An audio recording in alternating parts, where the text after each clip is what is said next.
दोस्तों एक बार फिर से स्वागत है आपका पेंडुलम मीडियम में। कैसे हैं आप? उम्मीद करता हूं आप सभी बहुत अच्छे होंगे और आपकी तैयारी भी बहुत अच्छी चल रही होगी। दोस्तों अपनी आरआरबी एनटीपीसी की डिटेल लेक्चर सीरीज़ को कंटिन्यू करते हुए आज हम आपके सामने लेके आए हैं नया टॉपिक जो रहेगा आपका क्षेत्रमिति यानी कि मेंसुरेशन। अब मेंसुरेशन को समझ लेते हैं कि मेंसुरेशन है क्या, कहते किसे हैं? क्षेत्रमिति। देखिए क्षेत्रमिति से टर्म समझ में आता है आपको क्षेत्रमिति यानी कि मेंसुरेशन। देखिए जैसा कि टर्म है आपकी क्षेत्रमिति, क्षेत्र और मिति दो वर्ड से आपका मिलके बना हुआ है। क्षेत्र का तो मतलब हो गया एरिया या कोई भी क्षेत्रफल आपका, और मिति का मतलब होता है मापन, यानी कि क्या हो गया? किसी भी क्षेत्र का मापन या किसी भी आपका ज्यामिति आकृति उनका मापन क्या कहलाता है? आपका क्षेत्रमिति के अंतर्गत आता है। या आप कह सकते हैं गणित की भाषा में कि क्षेत्रमिति गणित की वो शाखा है जो मापन से संबंधित है, यानी कि आपकी लंबाई, आयतन, क्षेत्रफल वगैरह किसके संबंध में आते हैं? क्षेत्रमिति के संबंध में आते हैं। तो यही आपका क्षेत्रमिति है। इसी में देखेंगे कि डिफरेंट टाइप के आपके कितने तरह की आकृतियां होती हैं और उस पर बेस्ड किस तरह से आपके क्वेश्चन एग्जाम में पूछे जाते हैं। आपको पता है क्षेत्रमिति दो टाइप पे बेस्ड है आपकी, एक तो 2D होती है यानी कि द्विविमीय, और एक होती है आपकी 3D यानी कि त्रिविमीय आकृति। तो देख लेते हैं 2D और 3D में आता क्या क्या है। तो दो टाइप की हो गई आपकी, एक तो हो गई आपकी 2D, एक हो गई आपकी 3D यानी कि त्रिविमीय आकृति। 2D में आप सभी को पता है, आप सभी जानते हैं कि क्या क्या आते हैं 2D के अंदर। आपके त्रिभुज आते हैं, आयत, वर्ग, वृत्त आपके सब किसके अंदर आते हैं? 2D के अंदर आते हैं। यानी कि इसमें आ जाएंगे आपके त्रिभुज, आयत, वर्ग, वृत्त, ये सभी किसके अंदर आएंगे? आपके ये 2D के अंदर आ जाएंगे यानी कि द्विविमीय। अब 2D होती क्या है? यानी कि जो दो अक्षों पे आपकी आकृति बनी होती है वो होती है आपकी 2D यानी कि द्विविमीय आकृति। जैसे आप सभी को पता है कि 2D क्या होता है?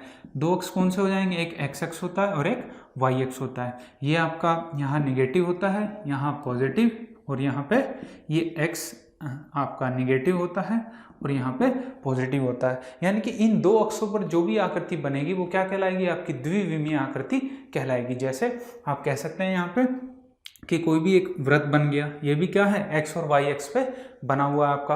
एक आयत बन गया, यहीं पे एक आयत बना दीजिए, यहीं पे एक वर्ग बना दीजिए, यहीं पे एक आप त्रिभुज बना दीजिए। तो ये क्या है? सब द्विविमीय आकृति हैं क्योंकि ये x और y अक्ष पे बनी हुई है। ऐसे ही 3D जो होती है यानी कि त्रिविमीय आकृति तीन अक्षों से मिलकर बनी होती है, यानी कि x, y और z एक्सिस पे, यानी कि उसे आप जो है तीन 3D में देख सकते हैं। यानी कि अगर आप उस 3D की आकृति को सामने से देखेंगे तो आपको सिर्फ वो द्विविमीय ही दिखाई देगी, लेकिन वो बनी किस में है? आपकी 3D में बनी हुई है। तो चलिए दोस्तों आज पहले स्टार्ट करते हैं हम अपने टॉपिक में से 2D को, यानी कि द्विविमीय आकृति पे बेस्ड आपके किस टाइप के क्वेश्चन एग्जाम में आते हैं। और सबसे पहले हम इसका समझेंगे बेसिक, यानी कि बेसिक जो इसके फॉर्मूले हैं वो किस तरीके से आपको याद रखने हैं एग्जाम में, क्योंकि आपके एग्जाम में मोस्टली क्या है? फॉर्मूला बेस्ड क्वेश्चन आपसे पूछे जाते हैं। तो चलिए स्टार्ट करते हैं अपने बेसिक को, देखते हैं 2D पे आधारित आपके आयत, त्रिभुज और वर्ग जो है इनके फॉर्मूले रिलेटेड क्या क्या होते हैं। चलिए स्टार्ट करते हैं।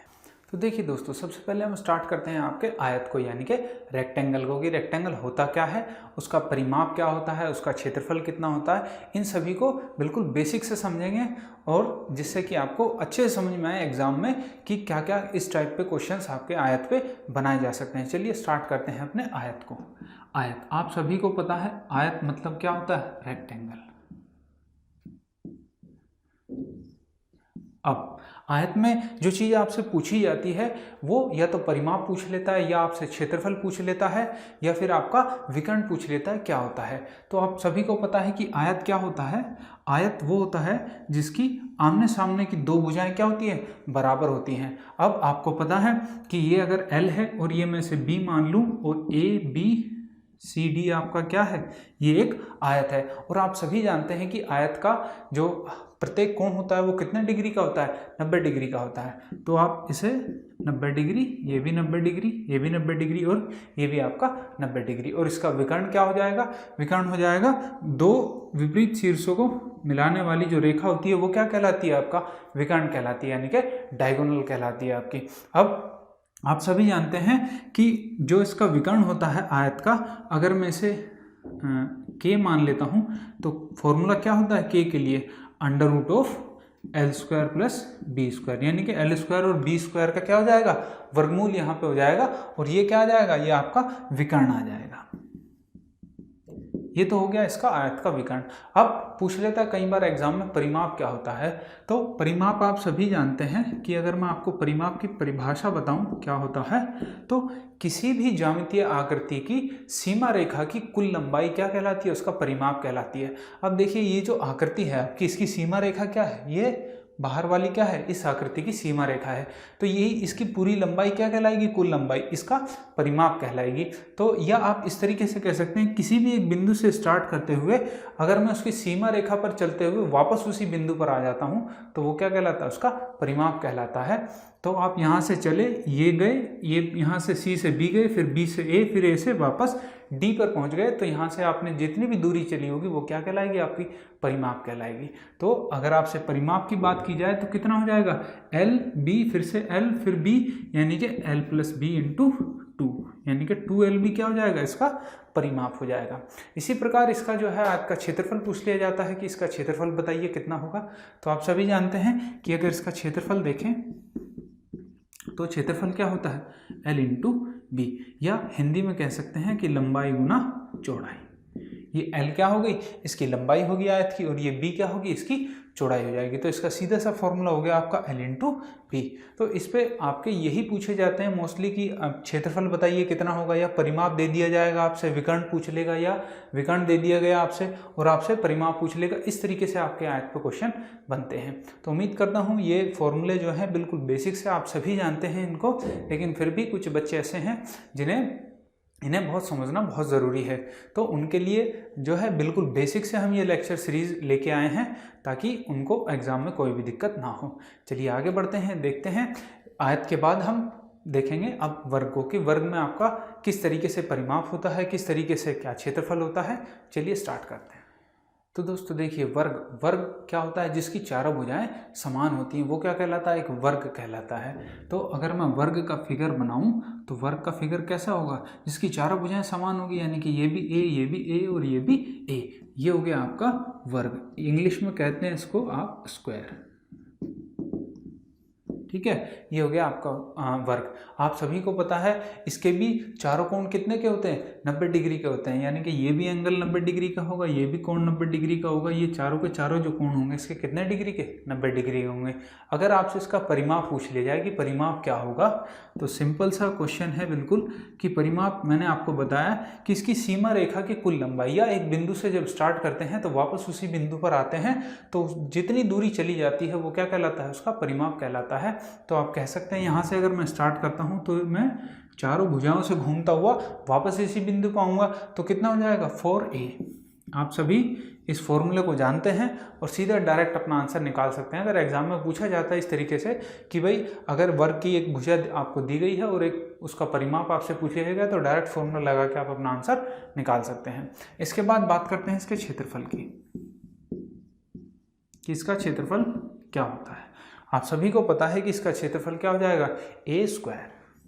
ए स्क्वायर कैसे हो गया, इसकी लंबाई भी ए है और इसकी चौड़ाई भी ए है, तो लंबाई गुना चौड़ाई आपका क्या हो जाता है, क्षेत्रफल हो जाता है। तो ए इंटू ए क्या हो गया, ए स्क्वायर इसका क्षेत्रफल हो जाएगा। ये बिल्कुल बेसिक सा आपका क्वेश्चन है कि अगर एग्जाम में इसकी भुजा दे दी जाती है और आपसे क्षेत्रफल पूछ लिया जाता है कितना होगा, तो आप डायरेक्ट फॉर्मूला लगा कह सकते हैं कि भाई ए स्क्वायर इसका जो है क्षेत्रफल हो जाएगा वर्ग का।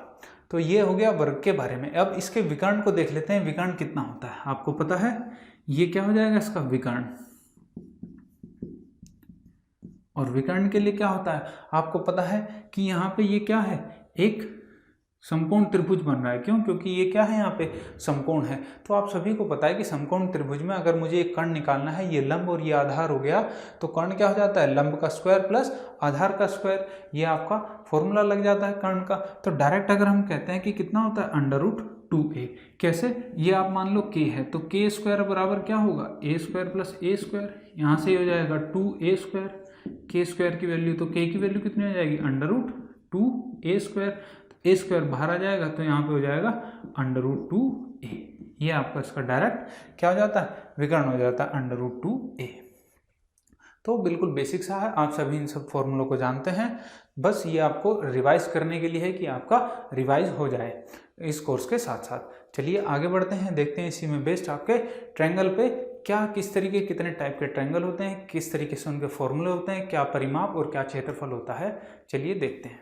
तो देखिए दोस्तों, आप सभी को पता है कि त्रिभुज कितने टाइप के होते हैं, 3 टाइप के होते हैं मेनली। आपका एक विषमबाहु त्रिभुज होता है, एक समद्विबाहु त्रिभुज होता है और एक समबाहु त्रिभुज होता है, और साथ में आपका एक समकोण त्रिभुज भी होता है। तो त्रिभुज देखते हैं। सबसे पहले त्रिभुज की डेफिनेशन क्या होती है, त्रिभुज को कहते क्या है। देखिए स्टार्ट करते हैं अपने त्रिभुज को, यानी कि ट्रायंगल। अब देखिए त्रिभुज की अगर मैं आपको डेफिनेशन कहूँ, परिभाषा बिल्कुल एग्जैक्ट, तो क्या होगा, 3 असंरेख बिंदुओं से निर्मित आकृति को क्या कहते हैं, त्रिभुज कहते हैं। यानी कि 3 असंरेख का मतलब होता है आपका असंरेख बिंदु, यानी कि जो एक सीधी रेखा में ना हो, यानी कि 3 अलग अलग आपके बिंदु हों और उनको मिलाने से जो आकृति बनती है उसे क्या कहते हैं, आपका त्रिभुज कहते हैं। जैसे कोई भी 3 बिंदु ले लिए मैंने, इनको मैंने मिला दिया तो ये क्या हो गया, आपका एक त्रिभुज बन गया। अब त्रिभुज में क्या होता है, प्रॉपर्टीज होंगी कि भाई इनकी भुजाएं जो हैं अलग अलग माप की हैं या समान लंबाई की हैं या कोई 2 भुजा एक समान है, तो आपके वहाँ पे त्रिभुज के प्रकार आ जाते हैं। तो सबसे पहले अगर मैं कहूँ कि ये भुजा ए है, ये बी है और ये सी है, तो ये क्या है, इसकी तीनों भुजाएं क्या हैं, अलग अलग हैं। तो ये किस टाइप का आपका त्रिभुज हो गया, ये हो गया आपका विषमबाहु त्रिभुज। तो विषमबाहु त्रिभुज के लिए क्या कहते हैं, विषमबाहु त्रिभुज।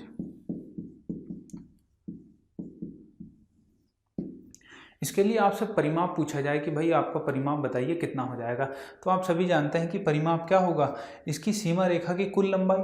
मैं यहाँ से अगर स्टार्ट करता हूँ तो पहले यहाँ गया, फिर यहाँ, तो वापस प्रारंभिक बिंदु पर आ गया, तो आप कह सकते हैं कि मैंने कितनी दूरी चली, ए बी और सी तीनों चली हैं, तो इसका परिमाप क्या हो जाएगा, a + b + c। और इस परिमाप को ही हम क्या कह देते हैं, इसको डिनोट करते हैं हम 2s से। परिमाप क्या हो जाता है आपका 2s। अगर अर्ध परिमाप की बात करते हैं यानी कि s, ये क्या हो जाएगा आपका a + b + c / 2। अब इसके क्षेत्रफल की बात करते हैं कि इसका क्षेत्रफल कितना होगा विषमबाहु त्रिभुज का। तो आप सभी जानते हैं हीरोन्स फॉर्मूले को, यानी कि हीरो का सूत्र भी कह देते हैं इसे, तो वो आप सभी ने पढ़ा हुआ है। त्रिभुज का क्षेत्रफल बराबर क्या होता है, √s × s - a, s - b और s - c। ये क्या है आपका हीरो का सूत्र या हीरोन्स फॉर्मूला इसको कह देते हैं। यहाँ पे आपका s क्या है, ये है आपका अर्ध परिमाप, और यहाँ पे ABC आपकी क्या हो जाएंगी, त्रिभुज की भुजाएं हो जाएंगी। तो यहाँ से आप जो है विषमबाहु त्रिभुज या किसी भी त्रिभुज का जो है आप यहाँ से क्या निकाल सकते हैं, क्षेत्रफल निकाल सकते हैं। तो ये सभी में काम करता है आपका, इसीलिए इसको क्या कह देते हैं, हीरो का सूत्र कह देते हैं। ये सभी आपके जितने भी ट्रायंगल है सब में आपका काम करता है। लेकिन अब आपसे क्या कहा जाए कि भाई इसकी तो सारी भुजाएं क्या थी, अलग अलग थी। अब आपको दे दिया जाए कि भाई किसी भी त्रिभुज की जो है 2 भुजाएं समान हैं, यानी कि मैं कह दूं कि ये ए है और ये भी ए है, और ये भुजा क्या हो जाए, ये भुजा बी हो जाए। तो ये अब क्या हो गया, अब इसकी 2 भुजाएं समान हो गई, तो अब हम इसे कह सकते हैं आपका समद्विबाहु त्रिभुज, यानी कि आइसोसेलेस ट्रायंगल इंग्लिश में अगर बात करें हैं। तो अब इसके लिए क्या हो जाएगा, इसके लिए आपको पता है परिमाप सीधा सीधा यही हो जाएगा कि भाई परिमाप जो होगा कि तीनों भुजाओं की जो दूरी होगी वो मैं जो चलूंगा वही क्या होगा, इसका परिमाप होगा। तो अब इसे देख लेते हैं आपके समद्विबाहु त्रिभुज में क्षेत्रफल किस तरीके से निकालेंगे और परिमाप का सूत्र भी देख लेते हैं। तो देखिए दोस्तों, सबसे पहले हम देख लेते हैं समद्विबाहु त्रिभुज का परिमाप क्या होता है। ये आपका समद्विबाहु त्रिभुज हो गया, ये ए है, ये भी ए है और ये बी है। ये क्या हो गया आपका समद्विबाहु। समद्विबाहु नाम से ही क्लियर हो रहा है, सम माने बराबर, द्वि माने 2 और बाहु मतलब भुजा। जिसकी 2 भुजाएं बराबर हों वो क्या कहलाएगा, आपका समद्विबाहु त्रिभुज कहलाएगा। अब इसके अगर परिमाप की बात करते हैं तो सीधा सीधा आप सभी निकाल लेंगे इसका परिमाप की 2a और +b, ये क्या हो जाएगा, इसका परिमाप हो जाएगा। अब इसकी बात करते हैं क्षेत्रफल की, कि आपका जो है इसका क्षेत्रफल कैसे निकालेंगे। या तो आप डायरेक्ट जो है हीरोन्स फॉर्मूला से निकाल सकते हैं, हीरो के सूत्र से, या फिर आप इसके लिए डायरेक्ट फॉर्मूला यूज कर सकते हैं कि इसका डायरेक्ट फॉर्मूला क्या हो जाएगा, b/4 √4a² माइनस b²। ये क्या है, इसके फॉर्मूला है क्षेत्रफल का डायरेक्ट निकालने का। यहाँ पे a और b क्या है, आपकी भुजाएं हैं। अगर इनकी वैल्यू आपको दी गई है तो आप डायरेक्ट निकाल सकते हैं कि भाई इनका जो है क्षेत्रफल कितना हो जाएगा, b/4 √4a² minus b², direct value निकाल के। या फिर आप किस तरीके से निकाल सकते हैं, आप पता है कि त्रिभुज का क्षेत्रफल कैसे होता है। त्रिभुज का क्षेत्रफल आप सभी जानते हैं कि 1/2 आधार गुणा ऊंचाई होता है। आधार गुणा क्या होता है, ऊंचाई होता है। यह आप सभी ने पढ़ा है अपनी पुरानी क्लासेज में। तो अब यहाँ पे आधार क्या है, आधार तो आपको पता चल गया कि आधार तो है यहाँ पे b, ठीक है, 1/2 इंटू b इंटू ऊंचाई। ऊंचाई क्या होगी, ऊंचाई क्या होती है कि सामने वाले शीर्ष से सामने वाली भुजा पे डाला गया लंब ही क्या कहलाता है, आपका ऊंचाई कहलाता है। तो अगर मैं इस शीर्ष से यहाँ पे कोई परपेंडिकुलर यानी कि लंब डालूं 90 डिग्री, तो ये क्या कहलाता है, इसकी ऊंचाई कहलाता है। अगर मुझे ये भी दी गई होती तो मैं क्या कहता कि ऊंचाई 1/2 आधार गुणा ऊंचाई क्या हो जाता, इसका क्षेत्रफल हो जाता। तो आपको पता होना चाहिए कि इसकी ऊंचाई कितनी हो जाएगी। ऊंचाई भी आप डायरेक्ट लिख सकते हैं, कितनी हो जाती है, 1/2 √4a² माइनस b²। ये इसकी क्या होती है, ऊंचाई होती है। ये कहाँ से आई है, ये आप यहीं पे देख सकते हैं कि b/4 है आपका, 4a² माइनस b² क्या है, क्षेत्रफल है। अगर मैं इसी को तोड़ के इस तरीके से लिख दूं कि 1/2 इंटू b, ये तो हो गया आपका, यहाँ से 1/2 बाहर आ गया और b बाहर आ गया, तो बचा कितना, 1/2 √4a² माइनस b²।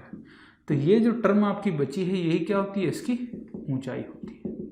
और ये आपका क्या हो गया, 1/2 इंटू आधार। तो इस तरीके से जो है आप डायरेक्ट भी निकाल सकते हैं, डायरेक्ट फॉर्मूले में वैल्यू रख के। तो ये तो हो गया आपका समद्विबाहु त्रिभुज। उम्मीद करता हूँ समझ में आ रहा होगा आप सभी को, जितना मैं यहाँ पे आपको समझा रहा हूँ। इसके बाद देखते हैं अपना, जिस त्रिभुज की तीनों भुजाएं समान होंगी, यानी कि ये भी a हो जाए, ये भी a और ये भी a हो जाए, तो उस त्रिभुज को क्या कहेंगे हम, समबाहु त्रिभुज। यानी कि सम माने बराबर और बाहु मतलब भुजाएं, जिसकी सारी की सारी भुजाएं क्या हो, बराबर हों, वो क्या हो जाता है आपका समबाहु त्रिभुज। चलिए देखते हैं समबाहु त्रिभुज को। तो देखिए दोस्तों, आपको पता है समबाहु त्रिभुज क्या होता है, जिसकी तीनों भुजाएं सेम होंगी। अगर फिगर से आप बताओ तो क्या होगा फिगर इसका, कि ये भी a है, ये भी a है और ये भी क्या हो जाएगी, a हो जाएगी। a, b और c 3 बिंदु हो गए, तो हमने इसको क्या कहा, समबाहु त्रिभुज। समबाहु त्रिभुज।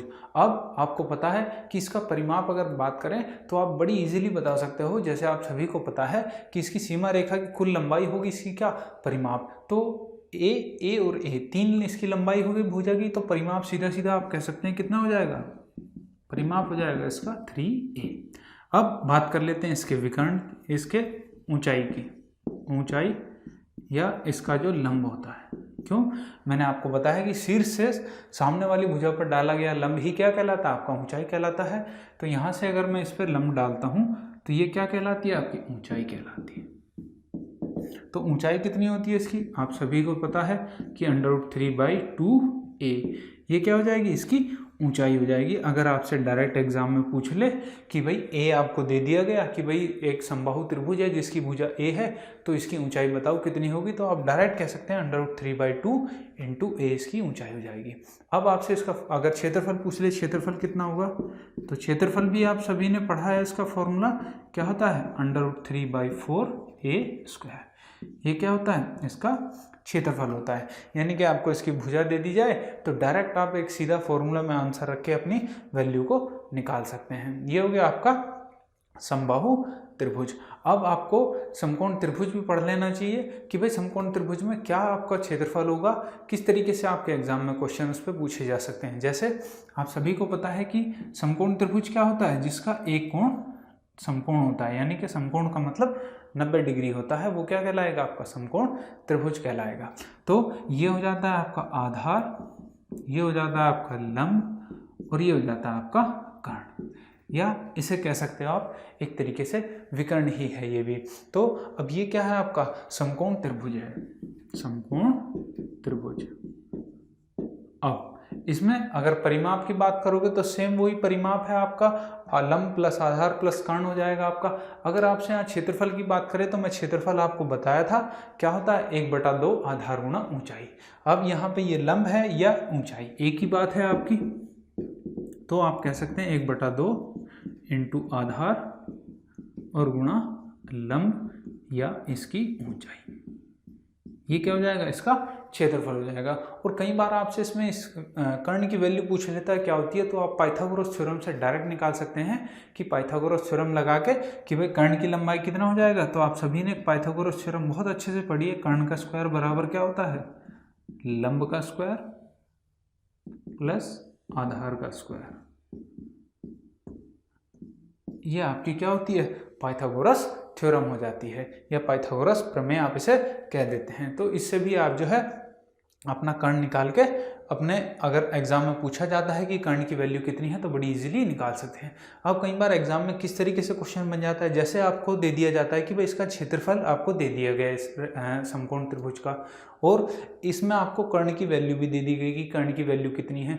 तो आपसे क्या पूछ लेता है कि कर्ण बिंदु, समकोण बिंदु से कर्ण पर डाले गए लंब की लंबाई ज्ञात कीजिए, यानी कि इसकी लंबाई आपसे पूछ लेता है कि भाई ये अगर यहाँ से मैं इस पर लंब डाल दूँ कर्ण पे तो इसकी लंबाई कितनी होगी। तो ये आपसे एग्जाम में कई बार पूछ लेता है। तो आप सभी को पता है किस तरीके से सॉल्व कर सकते थे आप इसे इजीली, कि भाई कर्ण तो क्या हो गया, इसका आधार हो गया एक तरीके से, और ये क्या हो गई, इसकी ऊंचाई हो गई। तो आधार गुणा ऊंचाई और गुणा 1/2, ये क्या हो जाएगा, उसका क्षेत्रफल हो जाएगा। और वो दिए गए क्षेत्रफल के आप बराबर रख के इजीली क्वेश्चंस को निकाल सकते हैं। सारे क्वेश्चंस देखेंगे किस किस टाइप के आपके क्वेश्चन एग्जाम में बन सकते हैं और किस किस टाइप के आपके एग्जाम में क्वेश्चंस आए हुए हैं, सभी को यहाँ पे बिल्कुल डिटेल में कराया जाएगा। आपको बिल्कुल टेंशन लेने की ज़रूरत नहीं है, हर तरीके का क्वेश्चन आपको करवाया जाएगा। एग्जाम में किस तरीके से आपके नए पैटर्न पे भी क्वेश्चन आ सकते हैं, सब हर तरीके का क्वेश्चन आपको यहाँ पे कराया जाएगा। बस आप जो है मेरे साथ बने रहिए और देखिए, आपको जो है बहुत अच्छे अच्छे क्वेश्चंस यहाँ पे देखने को मिलेंगे। चलिए आगे बढ़ते हैं, देखते हैं इससे आगे।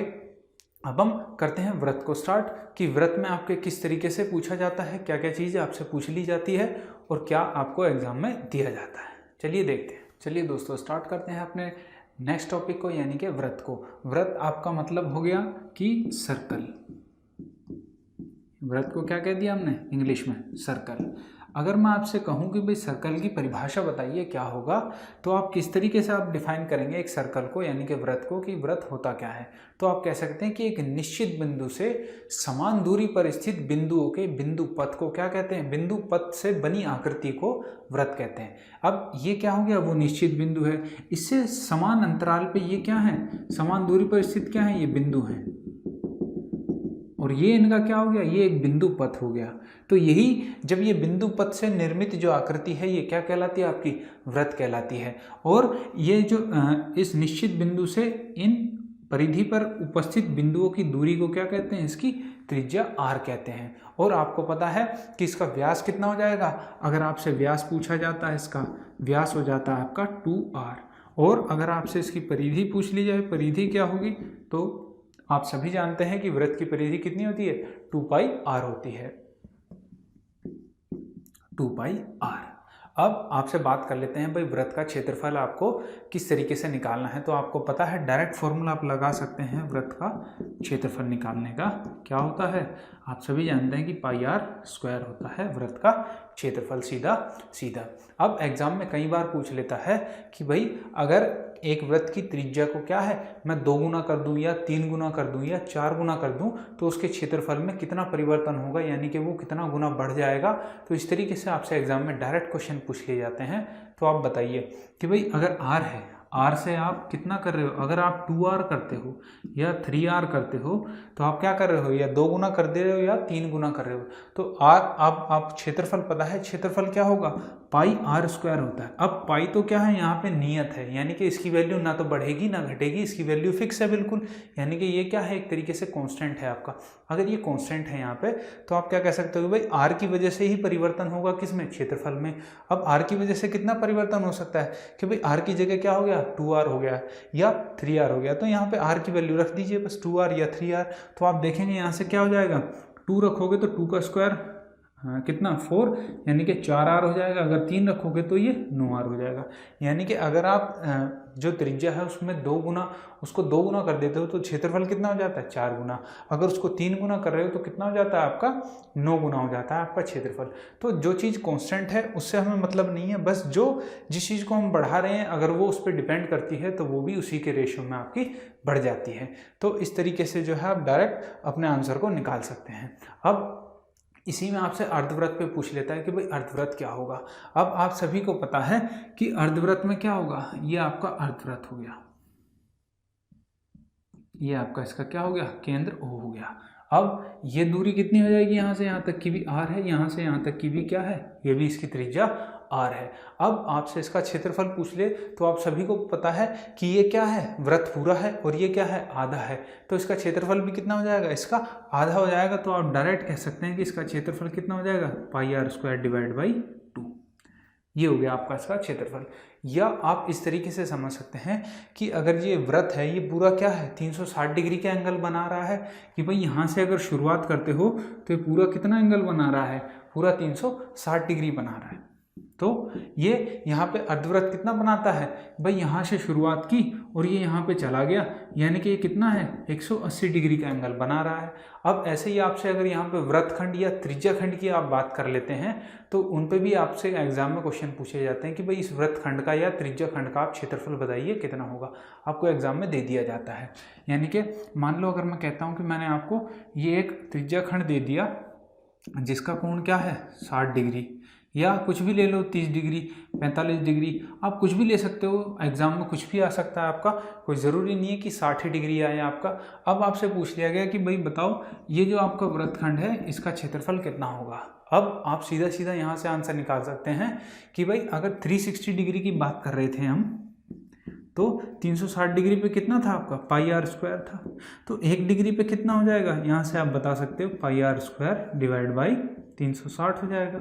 अब मुझे निकालना कितने हैं 60 डिग्री पे, तो 60 डिग्री पे आप डायरेक्ट नहीं निकाल सकते क्या यहाँ से कि भाई πr² बराबर πr² बटे 360 और गुना 60 डिग्री। ऐसे ही अगर 45 पे पूछा होता तो आप 45 पे भी निकाल लेते πr², या डायरेक्ट मैं लिख देता हूँ 45 बटा 360। ठीक है, इस तरीके से आप डायरेक्ट निकाल सकते हो अपने एग्जाम में कि भाई अगर त्रिज्याखंड या वृत्तखंड के क्षेत्रफल की अगर बात आपसे पूछी जाती है एग्जाम में, इस टाइप का क्वेश्चन एग्जाम में आता है। अब या आपसे डायरेक्ट अगर फॉर्मूला बनाना चाहो तो कैसे बन जाएगा, अगर थीटा की वैल्यू पूछी है तो कितना हो जाएगा πr² और into theta divide by 360 degree, यानी कि थीटा बटे 360। यानी कि अगर थीटा यहाँ पे कोई भी वैल्यू आपको दी जाती है तो आप डायरेक्ट कह सकते हैं कि वृत्तखंड का जो क्षेत्रफल होगा कितना हो जाएगा πr² थीटा बटे 360। तो यहाँ से बड़ी इजीली निकाल सकते हैं। तो ये है आपका वृत्त पे बेस्ड आपके क्वेश्चन की किस टाइप से आपसे पूछा जा सकता है कि भाई व्यास दे दिया, परिधि पूछ ली, क्षेत्रफल पूछ लिया, या अर्धवृत्त का क्षेत्रफल पूछ लिया।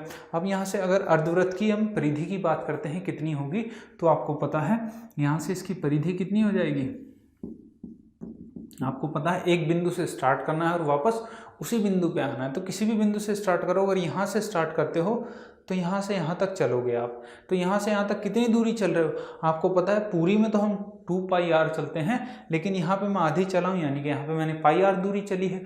उसके बाद यहाँ से यहाँ आया तो r, फिर यहाँ से यहाँ आया तो r चली, यानी कि 2r और πr, यानी कि आपकी परिधि कितनी हो जाएगी πr प्लस 2r। ये हो जाएगी आपकी इसकी परिधि, अगर अर्धवृत्त की परिधि की बात करते हैं। तो इन पे बेस्ड आपके क्वेश्चन किसी भी फॉर्मूले में सीधा रख के आप अपना आंसर को निकाल सकते हैं। चलिए अब देखते हैं अपने चतुर्भुज को कि चतुर्भुज कितने प्रकार के होते हैं, किस किस टाइप के आपके फॉर्मूले चतुर्भुज में आते हैं और कैसे एग्जाम में क्वेश्चन पूछे जाते हैं। चलिए स्टार्ट करते हैं। देखिए दोस्तों, जिस तरीके से मैंने आपको बताया कि त्रिभुज क्या है, 3 बिंदुओं से निर्मित आकृति होती है, इसी प्रकार जो आपका चतुर्भुज है वो किन्हीं भी 4 बिंदु से निर्मित आकृति कहलाती है आपकी चतुर्भुज। तो कोई भी 4 बिंदु हो सकते हैं, उनसे निर्मित जो आकृति होगी वो क्या कहलाएगी, आपकी चतुर्भुज कहलाएगी। और ये बात ध्यान रखेंगे कि असंरेख बिंदु होने चाहिए, यानी कि एक सीधी रेखा में वो नहीं होने चाहिए। तो ये क्या है, एक आकृति चतुर्भुज है, किसी भी टाइप की हो सकती है, कोई भी आकृति हो सकती है आपकी, जैसे एक ये हो गया, एक ये, एक ये और एक ये भी क्या है आपका चतुर्भुज ही है। तो 4 बिंदुओं से निर्मित आकृति आपकी चतुर्भुज हो गई। अब इसके टाइप होते हैं आपके, एक समांतर चतुर्भुज है आपका, एक समलंब चतुर्भुज है, एक समचतुर्भुज है। तो इन सभी को देखते हैं, इनके फॉर्मूले क्या क्या होते हैं, यानी कि इनका परिमाप कितना होगा, इनका क्षेत्रफल कितना होगा, इनके अगर विकर्ण की भी बात कर लेते हैं तो विकर्ण अगर पूछा जाए एग्जाम में तो इनके विकर्ण कितने होते हैं ये भी देखते हैं। तो सबसे पहले हम देखते हैं अपने समांतर चतुर्भुज को कि समांतर चतुर्भुज होता क्या है। जैसा कि आपको नाम से ही क्लियर हो रहा है, समांतर चतुर्भुज। समांतर का मतलब पैरेलल, यानी कि जिसकी दो भुजाएं क्या होती हैं, समांतर होती हैं, वो क्या कहलाता है आपका समांतर चतुर्भुज कहलाता है। जैसे अगर इसकी आकृति में बनाऊं कि आकृति कैसी होगी समांतर चतुर्भुज की, तो आप कह सकते हैं इसकी दो भुजाएं आमने सामने क्या हैं, पैरेलल हैं, यानी कि ये दो भुजाएं समान हैं आपकी, और ये दो भुजाएं इसकी ये आपस में पैरेलल हैं, यानी कि समांतर हैं, ये दोनों भुजाएं सेम है। तो मैं कह सकता हूँ यहाँ से अगर ये L है और ये B है आपकी, और ये भी कितनी हो जाएगी L, और ये भी हो जाएगी B।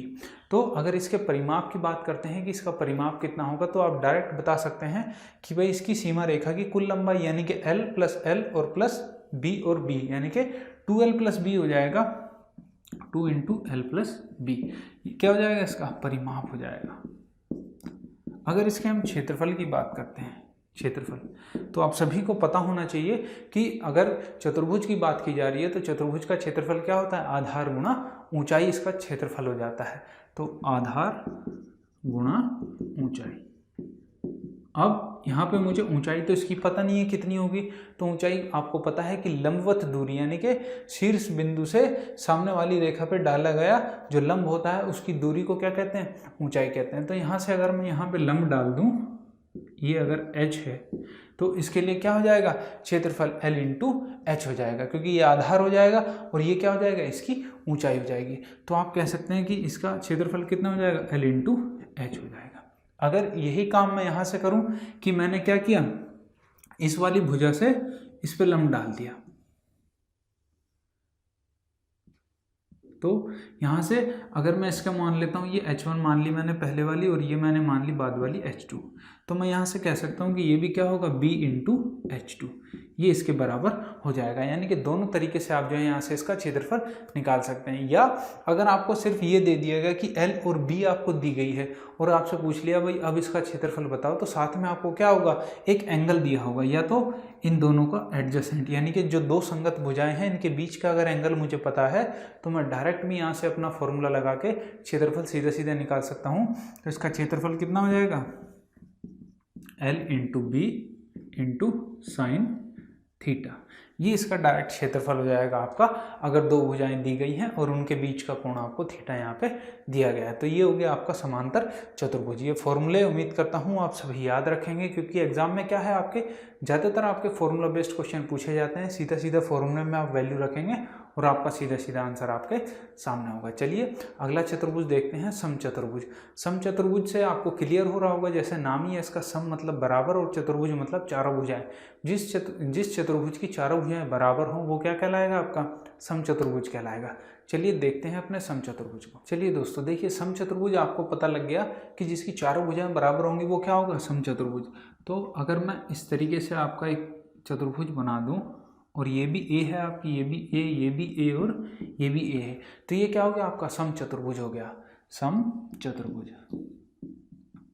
या इसे इंग्लिश में कह देते हैं हम रोम्बस है ये आपका समचतुर्भुज। किसी भी प्रकार का हो सकता है, या ऐसे भी हो सकता है, ये इस टाइप से आपको दे दिया जाए एग्जाम में, इस तरीके का फिगर।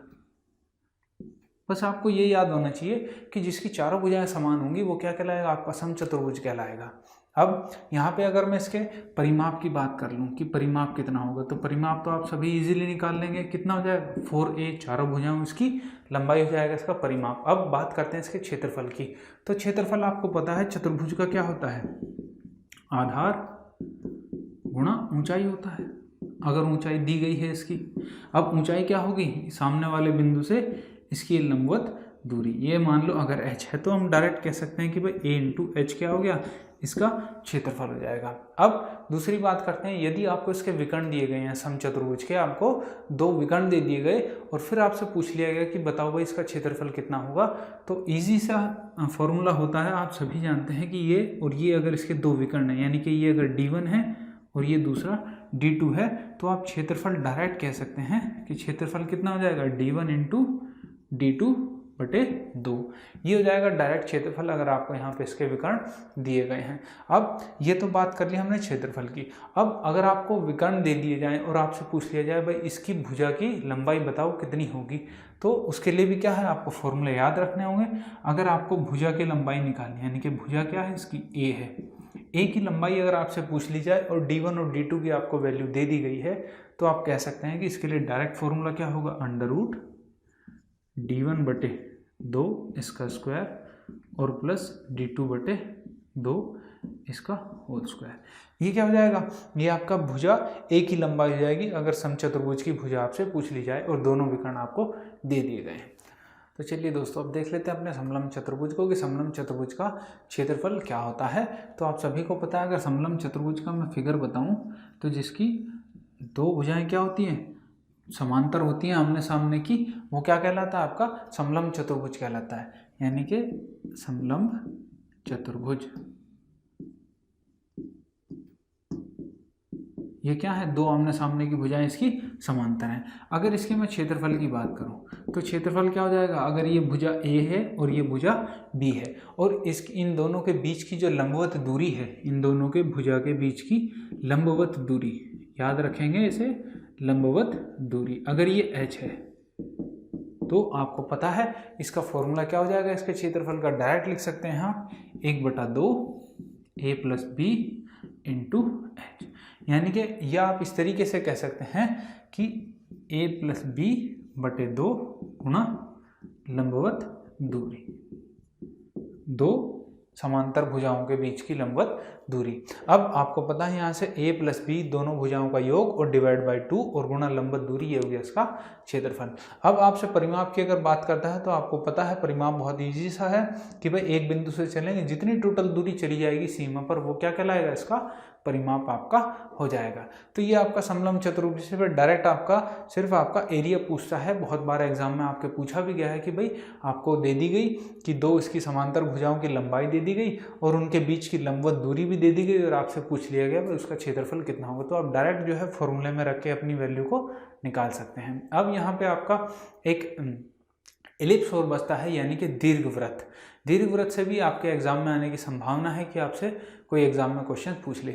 चलिए दीर्घवृत्त के भी फॉर्मूले देख लेते हैं कि भाई इसका क्षेत्रफल कितना होता है। तो देखिए दोस्तों, आप सभी जानते हैं कि एलिप्स क्या होती है, फिगर क्या होती है, एलिप्स को बोलते हैं भाई दीर्घवृत्त, इसको बोलते हैं दीर्घवृत्त या इंग्लिश में बोल देते हैं एलिप्स।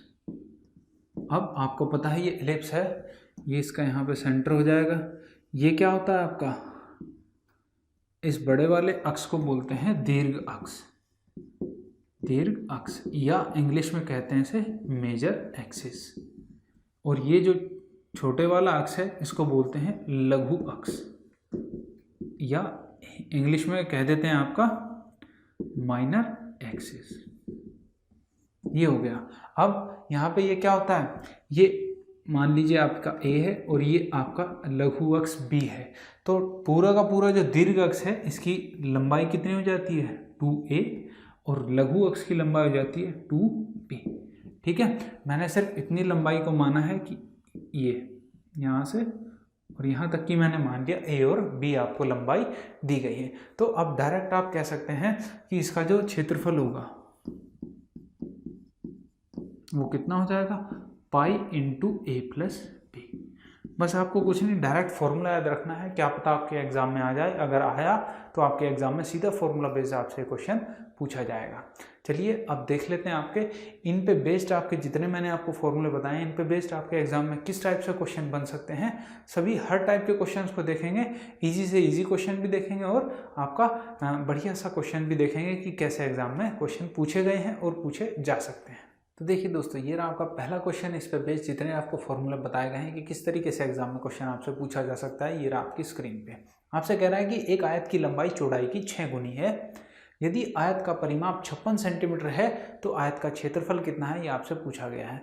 तो बहुत बेसिक सा ही क्वेश्चन है, बस थोड़ा सा लैंग्वेज में दिया हुआ है कि भाई आयत की लंबाई, ये आपका एक आयत हो गया, ये जो इसकी लंबाई है ये क्या है, इसकी चौड़ाई से 6 गुनी है। अगर ये x है तो ये कितनी हो जाएगी, 6x हो जाएगी। और इसका परिमाप आपको दे दिया गया कितना है, 56 सेंटीमीटर है। अब आपको पता है परिमाप कितना होगा, 6x प्लस x इंटू 2, यानी कि 2a प्लस b होता था, तो 6x प्लस x बराबर कितना हो जाएगा, 56।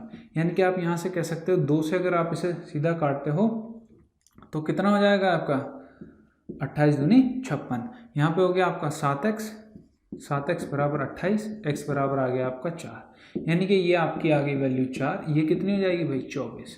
अब आपको सीधा सीधा निकालना है कि भाई इसका क्षेत्रफल कितना होगा।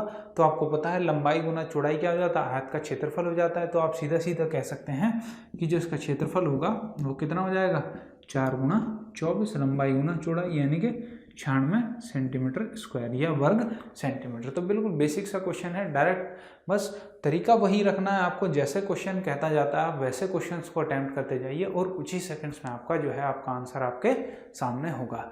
चलिए आगे बढ़ते हैं, देखते हैं आपका नेक्स्ट क्वेश्चन किस टाइप से पूछा जा सकता है। ये रहा दोस्तों आपका नेक्स्ट क्वेश्चन, आपके स्क्रीन के ऊपर दिया गया है कि एक वर्ग का परिमाप 84 सेंटीमीटर है, इसका क्षेत्रफल तथा विकर्ण की लंबाई आपको बतानी है, क्या होगी। तो बिल्कुल बेसिक सा क्वेश्चन है। देखिए बेसिक इसलिए है कि स्टार्टिंग से ऐसे भी स्टूडेंट हैं जिनको इसके क्षेत्रमिति यानी मेंसुरेशन के बेसिक के बारे में जानकारी नहीं है, तो उनके लिए भी ये कोर्स है, हर एक बच्चे के लिए कोर्स है, ताकि उनकी बेसिक भी जो है मजबूत हो सके। किस तरीके से छोटे छोटे एग्जाम में आपके क्वेश्चन आ जाते हैं, ये इस टाइप के क्वेश्चन आपके RRB NTPC में भी पूछे गए हैं और आपके RRB ग्रुप D में भी पूछे गए हैं, अदर एग्जाम में पूछे जाते हैं। तो बिल्कुल बेसिक से भी क्वेश्चन जो है आपको पता होना चाहिए, कैसे आप जल्दी से जल्दी डायरेक्ट फॉर्मूला में वैल्यू रख के निकाल सकते हैं। तो सीधा सीधा यहाँ पे आपको दिया क्या गया है कि भाई आपको यहाँ पे एक ये वर्ग है, वर्ग, इसका परिमाप आपको दे दिया गया। परिमाप क्या होता है आप सभी को पता है, अगर ये भुजा A है, इसकी सभी भुजाएं, तो परिमाप कितना होगा 4a। इसकी वैल्यू आपको 84 दी गई है, तो a की वैल्यू कितनी हो जाएगी, यहाँ से 4 से डाइट करेंगे तो कितना आ गया 21। a की वैल्यू आपको 21 पता चल गई, तो आप विकर्ण की वैल्यू यहाँ से डायरेक्ट बता सकते हैं। आपको पता है विकर्ण का फॉर्मूला कितना होता है, √2a। विकर्ण जो होता है वो क्या होता है, √2a होता है। तो आप कह सकते हैं कि √2 तो ऐसा का ऐसा ही, a की वैल्यू कितनी निकाली है हमने 21, तो आप कह सकते हैं कितना हो जाएगा 21 √2, यहाँ से आपका विकर्ण की वैल्यू हो जाएगी। अब यहाँ से आप फॉर्मूला लगा के एरिया भी निकाल सकते हैं, बहुत इजी सा फॉर्मूला है, आप सभी को पता है। a स्क्वायर क्या होता है, क्षेत्रफल होता है किसी भी वर्ग का। तो a की जगह क्या रखेंगे आप 21 और इसका स्क्वायर करेंगे तो डायरेक्ट आपका आंसर आ जाएगा 441 वर्ग सेंटीमीटर, ये आपका आंसर आ गया। तो बस डायरेक्ट फॉर्मूले में वैल्यू रखनी है अगर इजी टाइप के क्वेश्चन आपके एग्जाम में आते हैं। चलिए नेक्स्ट क्वेश्चन देखते हैं किस तरीके से पूछा जा सकता है। ये रहा दोस्तों आपका नेक्स्ट क्वेश्चन, आपके स्क्रीन के ऊपर दिया गया है कि 4 सेंटीमीटर चौड़ाई और 4√2 सेंटीमीटर लंबाई के एक आयत के विकर्ण पर बने समबाहु त्रिभुज का क्षेत्रफल ज्ञात करना है, कितना होगा। अब जैसा क्वेश्चन कह रहा है, आपको पता है क्वेश्चन कहना चाह रहा है कि आपका क्या है, एक आयत है भाई, इसकी जो लंबाई है वो कितनी है 4√2 है और इसकी चौड़ाई कितनी है 4 है। ये क्या है सेंटीमीटर में आपको दी गई है और आपसे कहा गया है कि इसके विकर्ण पर बने समबाहु त्रिभुज का क्षेत्रफल बताना है। इसका विकर्ण क्या होगा, अगर यहाँ से इसे मिला दोगे तो ये क्या होगा विकर्ण। अब इस पे समबाहु त्रिभुज जो बनेगा, यानी कि इस पे इस तरीके से आपका एक समबाहु त्रिभुज बनेगा जिसकी ये भुजा अगर a मान लेते हैं, इसका विकर्ण हम a मान लेते हैं, तो ये भी a होगी और ये भी a हो जाएगी। तो आप डायरेक्ट फॉर्म में वैल्यू रख के यहाँ से इसका क्षेत्रफल निकाल सकते हैं, लेकिन आपको सबसे पहले क्या करना है, ये a निकालना पड़ेगा क्या होगा। तो आपको पता है आयत में क्या पाइथागोरस थ्योरम लगा सकते हैं, क्योंकि ये एंगल क्या होता है 90 डिग्री का होता है। तो ये क्या हो गया कर्ण, तो a का स्क्वायर बराबर क्या हो जाएगा यहाँ पे आधार का स्क्वायर और लंब का स्क्वायर, यानी कि 4√2 इसका स्क्वायर प्लस 4 का स्क्वायर। यहाँ से आप कहेंगे 4 चौक 16, 16 दूनी 32 और 4 चौक 16, यानी कि टोटल कितना आ गया 48। यानी कि a की वैल्यू आप यहाँ से कह सकते हो √48 आ जाएगी। अब यहाँ से आपको पता है 16 तिया 48 होते हैं, तो आप कह सकते हो कि ये कितना हो जाएगा 4√3, ये क्या आ गया सेंटीमीटर। मीटर। ये आ गया आपका इनका विकर्ण, यानी कि इस समबाहु त्रिभुज का ये क्या आ गई, भुजा आ गई, या आप कह सकते हैं इस आयत का विकर्ण आ गया। अब आपको जैसे भुजा की वैल्यू पता चल गई, आप सीधा डायरेक्ट फॉर्मूला लगा सकते हैं अपना। समबाहु त्रिभुज का क्षेत्रफल क्या होता है, √3/4a², यानी a क्या है यहाँ पे, भुजा है इसकी। तो डायरेक्ट फॉर्मूले में वैल्यू रखेंगे आप, a की वैल्यू कितनी आई है, 4√3 इसका स्क्वायर। ठीक है, अब कितना आ जाएगा, यहाँ से करेंगे 4 चौक 16, 16 थी 48, 48 आना ही है आपको पता है। तो यहाँ से अगर 4 से आप उसे काटेंगे तो आपका हो जाएगा 12 चौक 48, यानी कि 12√3। यहाँ से वैल्यू आपकी आ जाएगी, क्योंकि यहाँ से मल्टीप्लाई करके कितना आएगा, 16 गुना 3 गुना √3 और बटे 4। ये आपका यहाँ से सॉल्व करने के बाद आएगा, और आपका क्षेत्रफल कितना आ गया उसका, 12√3 वर्ग सेंटीमीटर। तो इस तरीके से भी आपसे जो है एग्जाम में क्वेश्चन पूछ लिए जाते हैं। चलिए आगे बढ़ते हैं, देखते हैं नेक्स्ट क्वेश्चन किस तरीके से पूछा जा सकता है एग्जाम में। तो ये रहा दोस्तों आपका नेक्स्ट क्वेश्चन, आपकी स्क्रीन के ऊपर पूछा गया है कि एक तार 10 सेंटीमीटर भुजा वाले वर्ग के आकार में है, यानी कि एक तार जो है वो 10 सेंटीमीटर भुजा के वर्ग के आकार में दिया गया। इसे फिर से 12 सेंटीमीटर लंबाई वाले एक आयत के आकार में मोड़ा जाता है। आयत का क्षेत्रफल वर्ग के क्षेत्रफल से कितना कम है, ये आपसे पूछा गया है। बिल्कुल बेसिक सा ही क्वेश्चन है, अगर आप तरीके से करते हैं एग्जाम में तो बिल्कुल बेसिक सा ही क्वेश्चन है। बस आपको ये समझना है कि दिया क्या गया है, ये वर्ग है कोई आपका, ये जो तार है ये एक वर्ग के आकार में दिया गया है, यानी कि इसकी भुजा क्या होगी, ए होगी। अब ये जो तार आपको दिया गया वर्ग के आकार में, और इसे फिर से क्या करके मोड़ के क्या बनाया गया है, एक आयत बनाया गया है। अब आयत की आपको लंबाई दे दी गई है कितनी भाई, 12 सेंटीमीटर। अब आपको चौड़ाई यहाँ पे पता नहीं है कितनी है, और आपको इसकी वर्ग की भुजा तो पता है कितनी है, 10 सेंटीमीटर है। अब आपको पता है कि ये दोनों क्या है, एक ही तार से बने हुए हैं, ये भी तार वही था, ये भी तार वही था। तो आप कह सकते हैं कि जो इनका परिमाप होगा यहाँ पे वो दोनों का क्या हो जाएगा, समान हो जाएगा। अगर परिमाप समान है तो आप कह सकते हैं इसका परिमाप कितना है, 4a, इसका परिमाप कितना हो जाएगा, 2a + b होता है। अब जहाँ पे जो जो वैल्यू आपको दी गई है आप वो वैल्यू रखें, यहाँ से आपको क्या पता चल जाएगा, इसकी चौड़ाई की वैल्यू आ जाएगी कि भाई आयत के जो आकार में आपने तार मोड़ा है उसकी चौड़ाई कितनी होगी। अब यहाँ पे ये आपको दिया गया था 4 × 10, और यहाँ पे 2, a की वैल्यू आपके पास है 12 और प्लस b आपको निकालना है।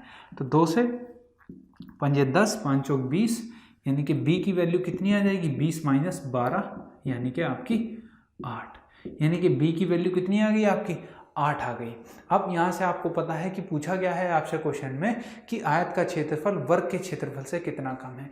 एक बात आप ध्यान रखेंगे, जब भी आपके परिमाप समान होंगे, परिमाप जब भी आपके समान दिए गए होंगे और आपसे पूछा जाए कि भाई किसका क्षेत्रफल ज़्यादा होगा, एक आयत का क्षेत्रफल ज़्यादा होगा कि एक वर्ग का क्षेत्रफल ज़्यादा होगा, तो आप हमेशा याद रखेंगे कि हमेशा जो है आपका वर्ग का क्षेत्रफल हमेशा ज़्यादा होगा अगर दोनों चीज़ों के परिमाप समान हैं।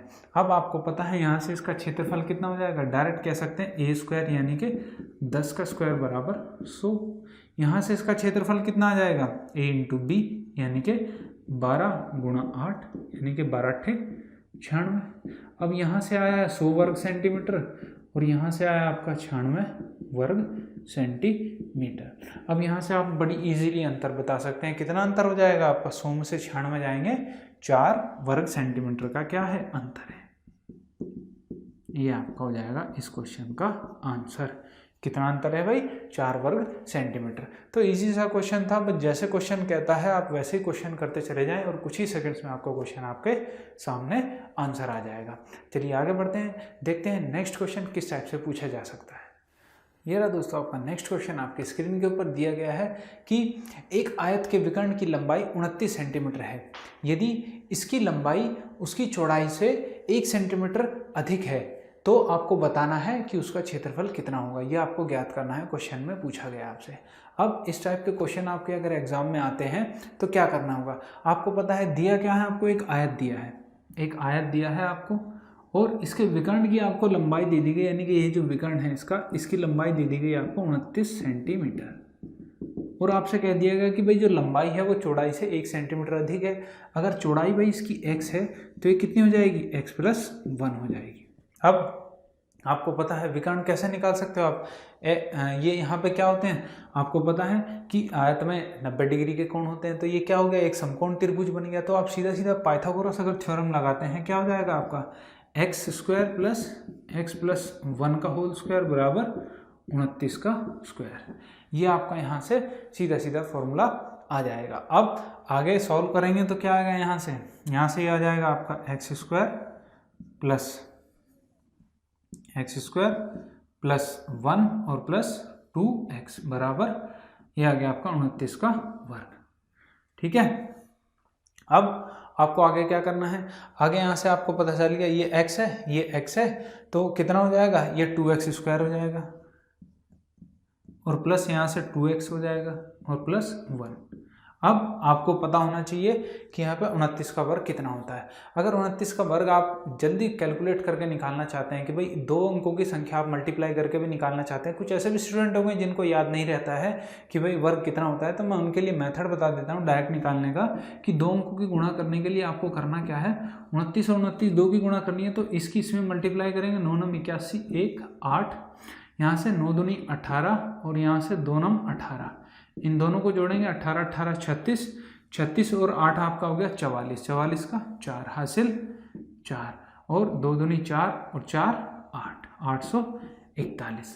कितना हो गया, 841। वैसे आपको 30 तक तो याद होनी चाहिए कम से कम स्क्वायर, अगर नहीं याद रहते हैं तो आप डायरेक्ट जो है मल्टीप्लाई करके बहुत ही कम समय में अपना आंसर निकाल सकते हैं। तो आपको पता चल गया यहाँ से कितना हो जाएगा, ये 841। अब ये 841 है, अब ये एक इधर जाएगा तो कितना हो जाएगा, ये यहाँ से 2 कॉमन ले लीजिए, एक्स स्क्वायर प्लस एक्स बराबर 840 हो जाएगा क्योंकि एक इधर आ जाएगा। अब यहाँ से एक्स स्क्वायर प्लस एक्स की वैल्यू कितनी आ जाएगी, 2 से अगर डिवाइड करते हो तो कितना आ गया भाई, 420 आ गया। यानी कि x square plus x plus 420, अगर 420 को मैं इधर लाऊं तो हो जाएगा -420 बराबर 0। अब ये क्या होगी, ये आपकी एक क्वाड्रेटिक इक्वेशन यहाँ पे बन गई है। अब जैसे ही क्वाड्रेटिक इक्वेशन बनती है तो आपको क्या करना है, इसके फैक्टर करने हैं। और फैक्टर कैसे करने हैं आपको, 420 के आपको ऐसे फैक्टर करने हैं जिनका अंतर कितना आना चाहिए, जिनका अंतर आपका 1 आना चाहिए। तो आपको पता है ऐसे फैक्टर क्या हो सकते हैं, 21 दूनी 42, यानी कि 21 और 20 आपके क्या हो जाएंगे, 2 फैक्टर हो जाएंगे यहाँ से। तो आप डायरेक्ट कह सकते हो कि भाई 21 और 20 क्या है, इसकी लंबाई और चौड़ाई है। आपको पता है लंबाई एक ज़्यादा है तो यानी कि ये क्या हो जाएगी, इसकी लंबाई, और ये क्या है, इसकी चौड़ाई हो जाएगी। अब ये दोनों चीज़ आपको यहाँ से पता चल गई है। अब आपसे एग्जाम में पूछा गया था कि भाई उसका क्षेत्रफल कितना होगा, तो यहाँ से आप डायरेक्ट भी कह सकते थे कि भाई क्षेत्रफल कितना हो जाएगा, 21 गुणा 20 यानी कि 420 ही क्या होगा, उसका क्षेत्रफल होगा। या आप यहाँ से कह सकते थे, जो चीज़ आपकी यहाँ पे आ गई यहाँ से कि भाई इसका क्षेत्रफल कितना हो गया, 420, क्योंकि यहाँ पे फैक्टर ऐसे बन रहे थे कि उनके बीच अंतर जो है 1 आ रहा था। और यही क्वेश्चन में आपसे कहा गया था कि लंबाई जो है चौड़ाई से 1 अधिक है, तो यहीं पे आपका आंसर आ गया था। और आपका आंसर कितना है, 420 वर्ग सेंटीमीटर। तो इस तरीके से भी एग्जाम में कई बार आपसे क्वेश्चन पूछ लिए जाते हैं। वैसे आप ऐसे क्वेश्चंस को ऑप्शन से भी कर सकते हैं। अगर ऑप्शन में दिया गया है आपको, जैसे 4 ऑप्शन दिए गए तो आपको क्षेत्रफल दिया गया, क्षेत्रफल के आप फैक्टर ऐसे फैक्टर करके देखें जिनके बीच में डिफरेंस 1 हो। जैसे अगर ऑप्शन में दिया था, हमें ऑप्शन में यही 420 दिया था, तो हम कह सकते थे कि भाई अगर 2 ऐसे फैक्टर बन जाते हैं यहाँ पे कि जो जिनका मल्टीप्लाई करके हम इसको 420 को प्राप्त कर लेते, तो वही क्या हो जाता, हमारा आंसर हो जाता। क्यों, क्योंकि हमें पता है कि जो दिया गया था क्वेश्चन में कि जो लंबाई है वो चौड़ाई से कितनी है, 1 अधिक है। तो इस तरीके से भी आप ऑप्शन का इस्तेमाल कर सकते हैं। अदरवाइज बेसिक मेथड आपके पास है, इस तरीके से ही आप अपने आंसर को निकालेंगे। चलिए आगे बढ़ते हैं, देखते हैं नेक्स्ट क्वेश्चन को। ये रहा दोस्तों आपका नेक्स्ट क्वेश्चन। आपके स्क्रीन पे दिया गया है कि 11 सेंटीमीटर, 7 सेंटीमीटर और 14 सेंटीमीटर की भुजाओं वाले एक त्रिभुज के क्षेत्रफल जो है आपको बताना है कि कितना होगा। तो बिल्कुल बेसिक सा ही क्वेश्चन है, आप सभी को पता है कि ऐसा क्वेश्चन अगर आता है तो हीरोज फॉर्मूला यानी कि हीरो का सूत्र लगा के आप ऐसे क्वेश्चन को बहुत ईजिली सॉल्व कर सकते हैं। तो हीरो का फॉर्मूला आप सभी को पता है, क्या होता है, त्रिभुज का क्षेत्रफल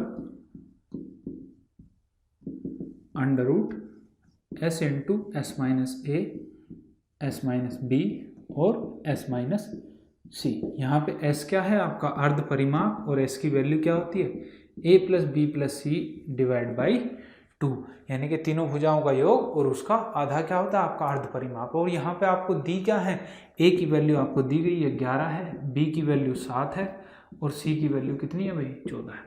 तो सारी चीज़ें आपको दी हुई हैं, डायरेक्ट आप फॉर्मूले में रखें और आपका आंसर आपके सामने होगा। ये क्वेश्चन आपका आरआरबी एनटीपीसी में पूछा गया था, इसलिए मैंने इसको यहाँ पे डाल दिया है कि आपको पता होना चाहिए कि किस तरीके से क्वेश्चन आपके एनटीपीसी में प्रीवियस ईयर में पूछे गए हैं।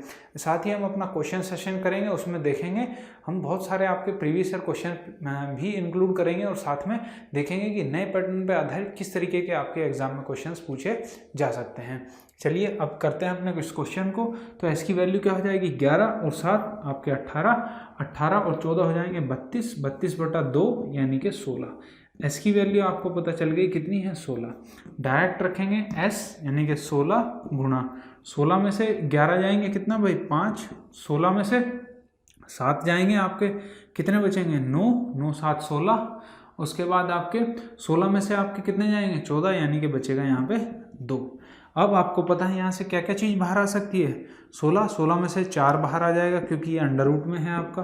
अब यहाँ से 9 है, 9 में से 3 बाहर आ जाएगा, अंदर क्या बचा 5 दूनी 10 यानी कि अंदर बचा आपका 10 यानी कि आ गया 4 3 12 अंडर रूट 10 वर्ग सेंटीमीटर। यही था इस क्वेश्चन का भाई आंसर। तो डायरेक्ट फॉर्मूला बेस्ड आपसे क्वेश्चन पूछा गया था, फॉर्मूले में वैल्यू रखें और सीधा आपका आंसर आपके सामने। चलिए आगे देखते हैं नेक्स्ट क्वेश्चन को। ये रहा दोस्तों आपका नेक्स्ट क्वेश्चन आपकी स्क्रीन पे दिया है कि एक त्रिभुज का परिमाप 20 सेंटीमीटर है, इसकी 2 भुजाएं बराबर हैं तथा तीसरी भुजा बराबर भुजाओं से 2 सेंटीमीटर अधिक है, तो त्रिभुज का क्षेत्रफल ज्ञात कीजिए। त्रिभुज का क्षेत्रफल कितना होगा।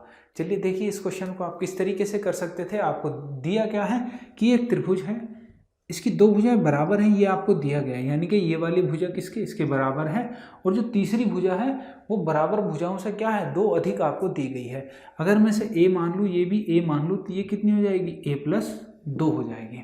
अब आपको पता है इसका परिमाप आपको कितना दिया गया था 20 दिया गया था।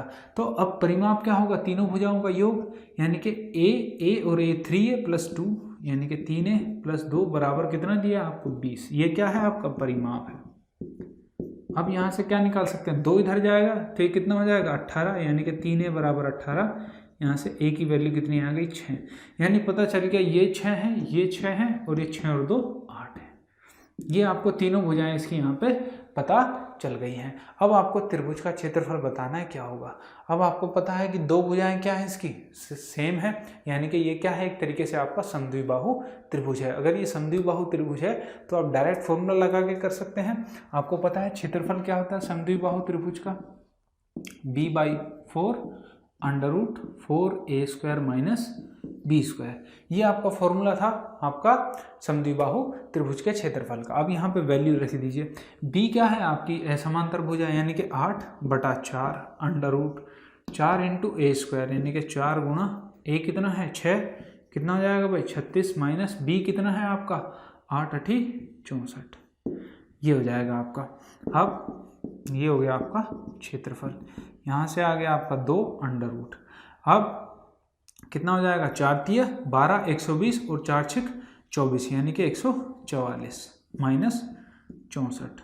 अब इसे करेंगे तो कितना आ जाएगा 2 अंडर रूट 4 में से 4 0, 14 में 6 गए 8 80। ये हो गया आपका।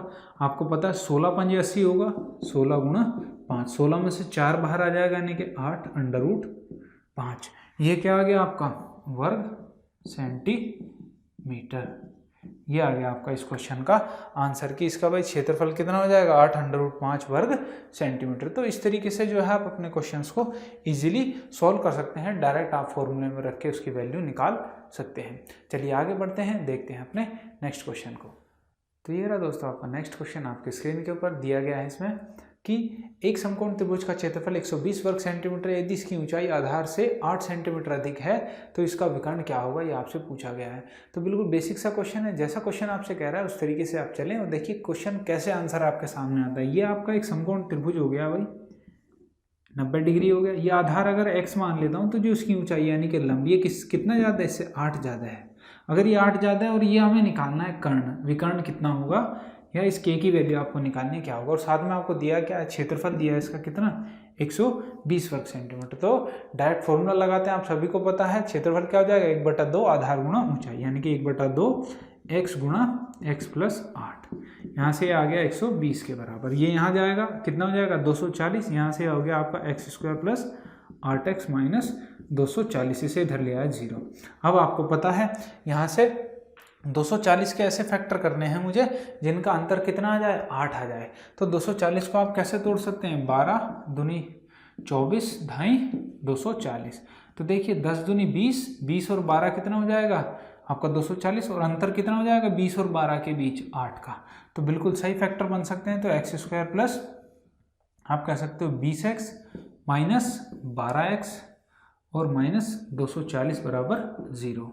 तो यहाँ से कह सकते हो आप x कॉमन लिया, x प्लस 20, और यहाँ से माइनस 12 कॉमन लिया तो x प्लस 20 बराबर 0। यहाँ से आ गया आपका x बराबर 12 और एक आ गया आपका माइनस का 20। तो 20 हो नहीं सकता, तो आप कह सकते हैं कि एक वैल्यू आपके पास x की क्या आ गई, 12 आ गई, और ये हो जाएगी आपकी 12 और 8 20, ये आपकी हो गई 20। तो यहाँ से हो गया आपका 12 और 20, इसका आधार और ऊंचाई हो गई आपकी इसकी। अब आपको k की वैल्यू निकालनी है, तो आप डायरेक्ट पाइथागोरस लगा सकते हैं। k की वैल्यू क्या हो जाएगी, √12 का स्क्वायर प्लस 20 का स्क्वायर, यानी कि आप कह सकते हैं 12 144 और 20 हो गया आपका 400। तो कितना हो गया भैया 600 544। तो √544 क्या हो गया आपका, यहाँ से इसका क्षेत्रफल आ जाएगा इतना वर्ग सेंटीमीटर। अगर ये आगे दिया होगा तो इसे हम 4 से काट सकते हैं, कितना हो जाएगा, 4 में से 2 बाहर आ जाएगा, तो 4 से करेंगे 4 एकम 4, 4 तिया 12, 2 4 6 24। फिर 4 से कर सकते हैं इसके फैक्टर हम, तो 4 से अगर फैक्टर करते हैं तो कितने हो जाएंगे, फिर 4 से 2 बाहर आ जाएगा, यानी कि 4, 4 तिया 12 और 4 चौक 16। तो 4 √34 जो है आपका क्या हो जाएगा, इसकी वैल्यू आ जाएगी जो आपका यहाँ पे विकर्ण है। तो इस तरीके से जो है आप अपना आंसर निकाल सकते हैं डायरेक्ट क्वेश्चन को सॉल्व करके। तो ये रहा दोस्तों आपका नेक्स्ट क्वेश्चन आपकी स्क्रीन के ऊपर। क्या पूछा गया है कि यदि एक वृत्त की परिधि 8.8 सेंटीमीटर है तो वृत्त का क्षेत्रफल ज्ञात कीजिए। यानी कि आपको एक वृत्त की परिधि दी गई और आपसे उसका क्षेत्रफल पूछा गया है, क्या होगा। तो बिल्कुल बेसिक सा क्वेश्चन, ऐसा एग्जाम में पूछ लिया जाता है। तो किस तरीके से करना है, ये आपको वृत्त है और इसकी परिधि आपको दे दी गई है 8.8 सेंटीमीटर। आप सभी को पता है वृत्त की परिधि क्या होती है, 2πr, यानी कि ये है आपकी 8.8 सेंटीमीटर। पाई का मान 22/7 और 2 यहाँ पे, r यहाँ पे, बराबर 8.8। 22 से डायरेक्ट काटेंगे 0.4 आ गया आपका, और 2 से भी काटेंगे तो 0.2 और 7 दूनी 14, यानी कि r की वैल्यू आ गई आपके पास 1.4, यानी कि त्रिज्या कितनी हो गई वृत्त की, 1.4 सेंटीमीटर। अब आप सभी को पता है कि क्षेत्रफल क्या होता है, πr²। अब πr² यहाँ से निकालेंगे, कितना आ जाएगा, पाई का मान आ जाएगा 22/7, r है आपका 1.4 इंटू 1.4, तो 7 से काटेंगे, 7 दूनी 14, 0.2 आ गया, तो 22 दूनी 44, 4.4 और 1.4 आ गया, तो 14 चौक 56, 6 हासिल 5, और 14 चौक 56 और 5 हो गए आपके 61, यानी कि कितना आ गया, 2 पे पॉइंट लग जाएगा, 6.16, यानी कि आपका जो क्षेत्रफल हो जाएगा इसका वो कितना हो जाएगा, 6.16 वर्ग सेंटीमीटर। लेकिन आपसे आंसर में पूछा क्या गया है कि इसकी वैल्यू आपको पाई सेंटीमीटर में बतानी है, कितनी होगी। तो पाई सेंटीमीटर में बताने के लिए सिर्फ आपको क्या करना पड़ेगा, पाई r² होता है, तो 1.4 इंटू 1.4, तो 14 गुणा 14 कितना होते हैं भाई, 196, और 0.2 पे आ जाएगा तो 1.96 पाई। तो ये आपका इस क्वेश्चन का आंसर हो जाएगा। बिल्कुल बेसिक सा क्वेश्चन है जहाँ पे आपको परिधि देके आपसे पूछ लिया जाता है क्षेत्रफल कितना होगा वृत्त का। चलिए आगे बढ़ते हैं, देखते हैं अपने नेक्स्ट क्वेश्चन को। तो ये रहा दोस्तों आपका नेक्स्ट क्वेश्चन आपके स्क्रीन के ऊपर। दिया है इसमें कि एक वृत्त की परिधि तथा व्यास के बीच अंतर 30 सेंटीमीटर है, तो वृत्त का क्षेत्रफल ज्ञात कीजिए। अब की बार आपको क्या दिया गया कि वृत्त की परिधि और उसकी व्यास में आपको अंतर दे दिया गया। अब आप सभी को पता है कि वृत्त की परिधि कितनी होती है, 2πr होती है, या मैं इसको क्या लिख सकता हूँ, पाई इंटू डी भी लिख सकता हूँ, क्योंकि 2r क्या हो जाएगी हमारी, 2r हो जाएगा आपका व्यास, और व्यास में भी आपको अंतर दिया गया है, यानी कि पाई डी माइनस डी बराबर आपको दिया गया है 30। अब यहाँ से आप क्या d कॉमन लेंगे तो कितना आ जाएगा, पाई की वैल्यू कितनी होती है 22/7 माइनस 1 बराबर कितना दिया आपको 30। तो यहाँ आ जाएगा 22 में से 7 जाएंगे, क्योंकि एलसीएम लोगे आप यहाँ पे, तो 22 में से 7 जाएंगे आपके 15/7 इंटू डी बराबर 30। तो 15 से 15 दूनी 30, 7 दूनी 14, यानी कि जो व्यास है आपका वो कितना आ गया 14 सेंटीमीटर। अब आपको पता है कि क्षेत्रफल क्या होगा, पाई आर स्क्वायर होगा, तो आर क्या हो जाएगी, व्यास की आधी हो जाएगी, यानी कि आर की वैल्यू जो है 14/2 यानी कि 7 सेंटीमीटर आ गया। आपका जो त्रिज्या है वो कितनी आ गई, 7 सेंटीमीटर आ गई। अब यहाँ से सीधा सीधा निकालते हैं क्षेत्रफल क्या होता है भाई, पाई आर स्क्वायर होता है। तो पाई आर स्क्वायर, पाई की वैल्यू 22/7, आर की वैल्यू है आपके पास 7 गुणा 7, तो 7 से 7 गया 22 7 144, 154, 7 दूनी 14 और 1 15। तो यहाँ से आपका क्षेत्रफल आ गया 154 वर्ग सेंटीमीटर, यानी कि आपका जो आंसर है वो ऑप्शन नंबर सी यहाँ पे हो जाएगा।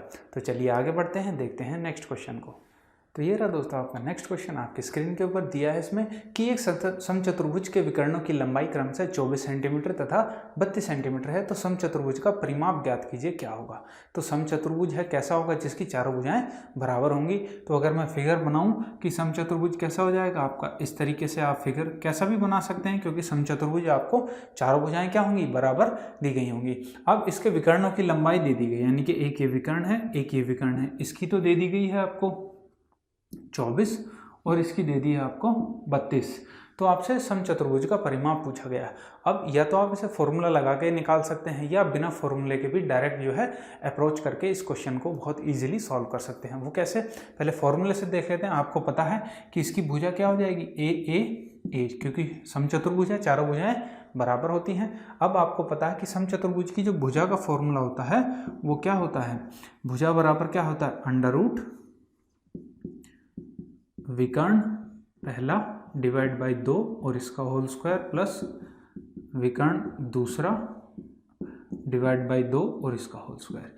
ये आपका होता है डायरेक्ट भुजा का फॉर्मूला निकालने का समचतुर्भुज का।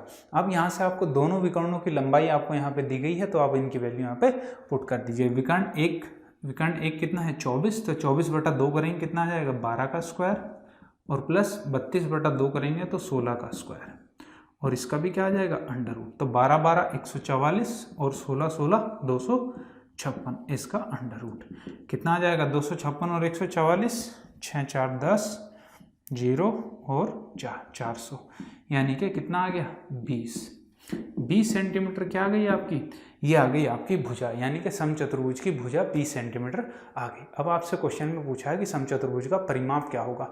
तो परिमाप पता है कि जहाँ से आप चलना स्टार्ट करते हैं फिर से वापस जो सतह से घूमकर तय की गई दूरी होती है वो टोटल हो जाएगा आपका परिमाप। तो आप कह सकते हैं यहाँ से अगर मैं परिमाप देखूंगा कितना हो जाएगा 4a।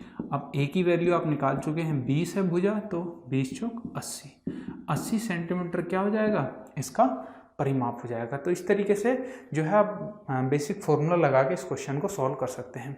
अदरवाइज आपको डायरेक्ट अप्रोच करना है क्वेश्चन में, किस तरीके से अप्रोच करना है वो देखिए। आपको पता चल गया था कि एक 24 है और एक 32 आपको यहाँ पे दिया गया है। तो आप कह सकते हैं कि अगर ये समचतुर्भुज है, इधर बना लेते हैं,